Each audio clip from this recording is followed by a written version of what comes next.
சமீபத்தில் அரவிந்த் சாமி வந்து ஒரு இன்டர்வியூவில் அந்த சைக்காலஜி ஆஃப் மணி பற்றி பேசும்பொழுது நிறைய பேர் அதை பற்றி கவனிக்க ஆரம்பிச்சாங்க, நிறைய பேர் என்கிட்ட கேட்க ஆரம்பிச்சாங்க.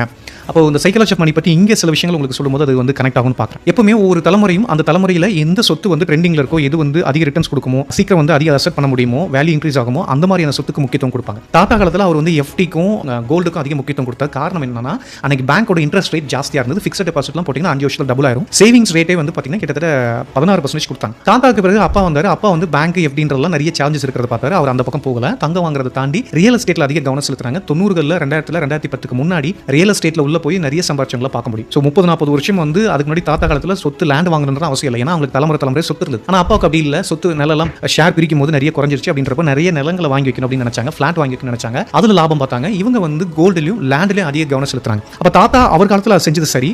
அப்பா அவர் காலத்தில் என்ன யோசிச்சாரு இது பண்ணாரோ அது சரி. இன்னைக்கு இருக்க தலைமுறை என்ன பார்க்குது அப்படின்னா, அந்த ரியல் எஸ்டேட், கோல்டோ இதெல்லாம் எஃப்டி இதெல்லாம் தாண்டி எஃப்டி